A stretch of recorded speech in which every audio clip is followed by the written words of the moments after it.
estava fazendo antes da internet?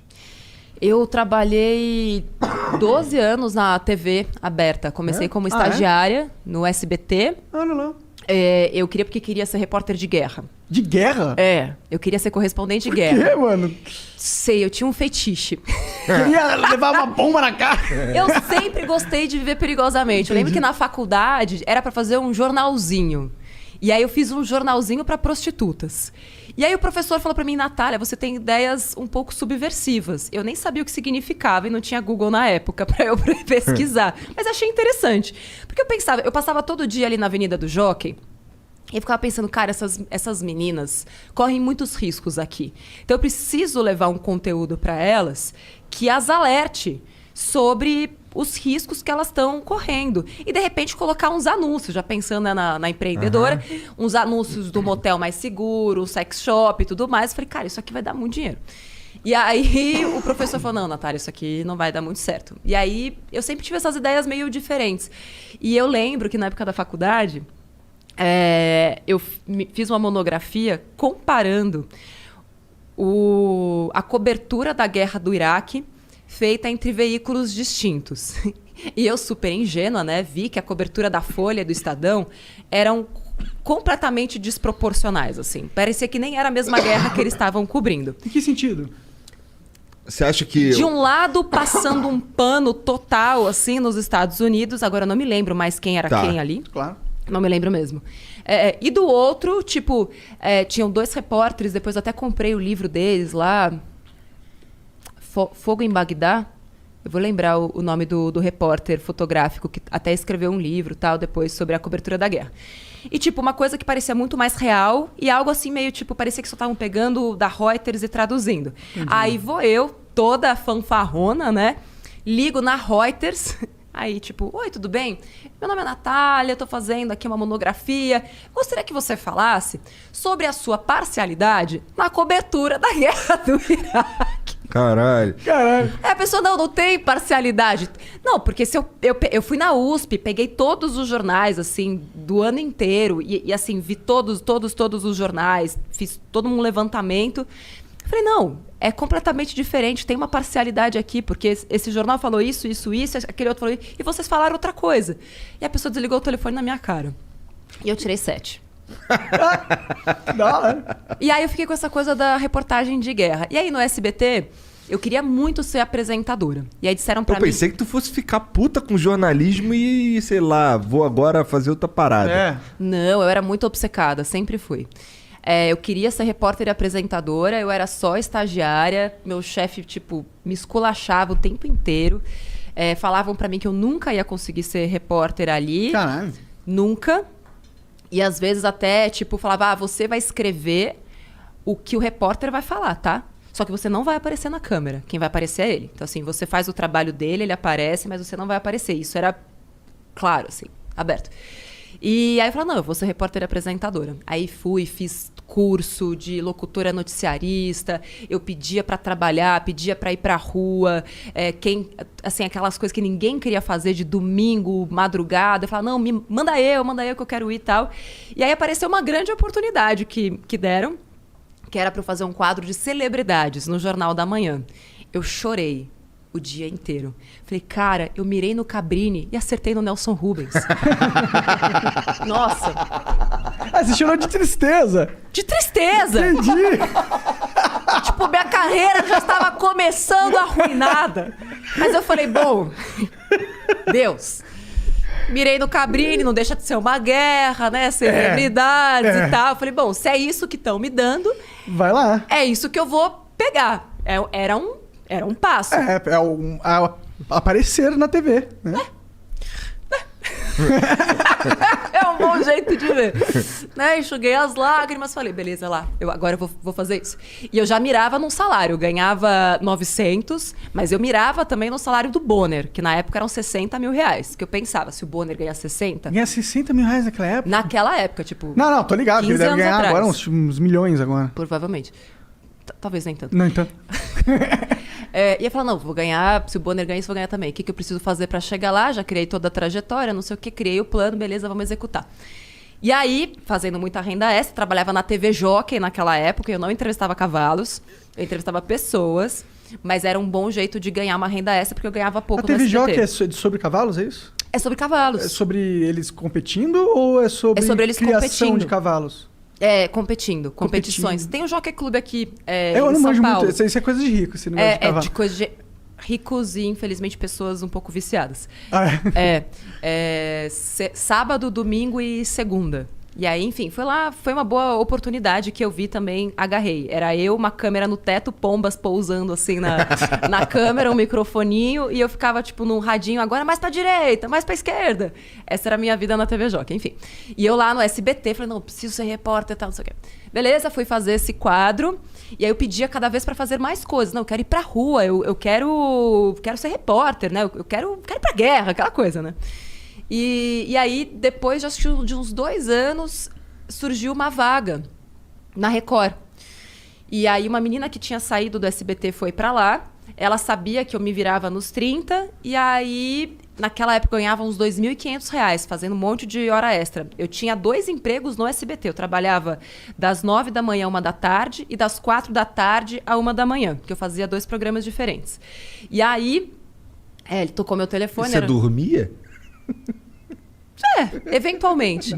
Mas eu tava focada. E eu precisava comprar meu apartamento à vista quando saísse da faculdade. Então eu tava virada no giraia pra juntar uma grana. Já tava investindo naquela época e tal. Então eu tinha um plano muito claro na minha cabeça. Por que você tinha isso? Por que você já... Seus pais te ensinaram essa parada? Não. O que te... Não, meus pais me deram não. Eu até conto isso no livro, né? E pra mim foi a melhor coisa que eles me deram. Tipo, eu queria tal coisa. Não. Cresça e apareça. Quando você tiver seu dinheiro, você faz. Hoje a gente não tem. Então, assim, nunca me faltou nada, mas nunca sobrou nada. Nunca teve, tipo, presente era Natal e aniversário. Passou de ano, eu lembro que tinha colegas da escola que, passou de ano com nota 10, ganha uma boneca. Passou de ano, nota 10, não fez nada além da sua obrigação. E isso forjou a mulher que eu sou hoje, né? Entendi. Porque aquilo mas você me incentivou. entendia de investir? Você sabia que naquela... Porque o brasileiro não investe até hoje. Investe, você não fale isso, tá? Não. Porque A nós maioria... estamos mudando a vida financeira das pessoas no pouco. Com certeza. Mas se for comparar com os Estados Unidos, lá, proporcionalmente falando, e lá atrás era menos ainda. E você já tinha essa visão. Por quê? Como? Como que você tinha visão de investimento? Você viu na TV? Não, eu tinha 8 anos. Dá tempo de contar as histórias todas? Olha, Cara, o tempo é seu. O tempo é seu. Mas eu vou resumir a história toda. Eu tinha uns 7 anos. A gente estudava escola particular, somos em 3 irmãs em casa. Aquela coisa, né? Pra pedir desconto no atacado. Era aquela escolinha do bairro e tal, mas que bom, conseguimos estudar bem. Beleza. E aí tinha a rica da classe, assim, né? Era classe média e tinha a rica. E aí ela chegou e falou, meu pai fez uma poupança, eu tinha uns 7 anos, pra gente ter um carro quando a gente fizer 18 anos. Natália, visionária desde aquela época, falou, caralho, velho, um carro. E eu já queria fugir de casa desde aquela época. É sério, eu fazia planos já de fuga. Não, se eu levar uma maçã, eu preparava a mochilinha e tal. E aí eu falei, beleza, eu preciso ter um carro com 18. E aí perguntei para os meus pais se eu tinha uma poupança que nem ela tinha para comprar o carro. Meu pai falou, não, cresça e apareça. Imagina, auge da inflação, confisco da poupança, foi bem naquela época, ali 91, 92. Beleza. Eu falei, bom, então eu preciso... A gente é da mesma idade, então. Preciso dar os meus corre, eu sou de 85. Preciso dar os meus corre. Como é que eu vou fazer para ter dinheiro para comprar um carro aos 18? E aí, de vez em quando, meu avô vinha e dava, tipo, uma moedinha pra gente. Naquela época ainda era cruzeiro, um pouco depois, né, que virou real, ali em 94, 95. E aí eu falei, preciso de dinheiro. Comecei a juntar dinheiro, pequena mesmo. Já comecei a pedir pra trocar o presente de aniversário pra todo mundo por dinheiro. Guardava tudo num cofrinho. E aí eu ia juntando. Eu fazia cálculos e fazia... eu fiz um alfabeto... Doida, eu sei. Eu fiz um alfabeto codificado para que só eu soubesse quanto dinheiro tinha no meu cofre. Quantos anos você tinha? Eu comecei com 8, mas o alfabeto codificado foi com 9. Entendi. Para as minhas irmãs, caso tivessem acesso ao meu cofre, se elas tirassem dinheiro de lá, só eu ia saber que elas tiraram, porque eu tinha o alfabeto codificado. Exatamente. Quando eu falo essas coisas, eu falo, mano, eu tinha um problema muito sério. Não, eu não sei como que você pensou isso com 9 anos. Só isso. Porque eu tinha um pensamento... Eu sempre pensei no longo prazo. Não, isso não é pensar ao longo prazo, cara. Isso é criar um código em línguas pra...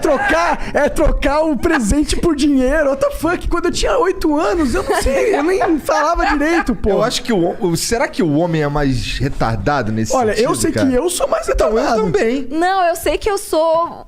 Assim, nunca conheci nenhuma história semelhante. Mas, de novo, depois estudando a economia comportamental e tudo mais, e assim, eu fui fiel ao meu plano até os 18 anos de idade. E quando eu percebi que eu não ia ter dinheiro suficiente fazendo só as manobras que eu usava, eu comecei a ganhar dinheiro das formas que eu podia.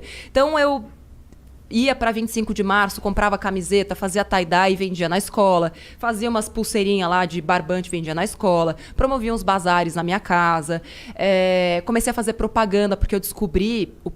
tipo, uma vez me chamaram para fazer teste de propaganda, eu tinha uns 12, 13 anos e ganhei R$50 num dia. Eu comecei a infernizar minha mãe, eu quero fazer publicidade, eu quero fazer propaganda. E aí, então na minha adolescência, fiz muito desse tipo de coisa, e aí com 18 anos, naquela época, eu tinha R$6.800. Entendi. O que hoje equivaleria a R$25 mil. Enfim, dá pra comprar um carro. Não, dá pra comprar um carro usado. Eu queria um Escort conversível. Dava pra comprar um bug, no caso. E eu ficava finais de semana olhando o jornal e circulando qual era o carro que dava pra eu comprar. E eu lembro que tinha um carro repetido, 2. Um era um bug e o outro era um Jeep Willys, 88. Nunca vou esquecer. Todo final de semana ele tava lá e falava, tomara que ele esteja aí ainda quando eu fizer 18. Porque era a única coisa que dava pra comprar. Enfim. E o que aconteceu? Não tava... No fim das contas, a minha madrinha tinha feito, sem eu saber, um consórcio pra mim, no meu nome. E quando eu fiz 18 anos, ela foi contemplada. E eu nunca soube disso. Na sorte, assim? Na sorte. Vai lá. Aos 18. Eu não sei se ela deu um lance, porque eu odeio consórcio. Então, assim... Não é legal, não incentive consórcio. Minha mãe tá fazendo um consórcio nesse momento. Eu não gosto eu fiz um consórcio pra comprar o primeiro carro e foi uma experiência meio bosta. Não gostei, não. Assim, eu não gosto. Tem vídeo no canal explicando por que eu não gosto de consórcio. Mas, enfim... E aí, a carta era de R$11.900. E aí, deu pra comprar um casinho peladinho, mas que era maravilhoso. E aqueles R$6.800... Falei, bom, isso aqui vai ser o meu primeiro passo para o meu apartamento quando eu sair da faculdade.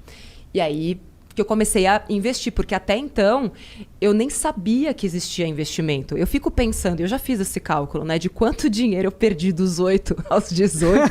Nossa! Por não ter investido, nem que fosse na poupança, que naquela época até rendia. Hoje é uma bosta, tá? Poupança, não faça isso.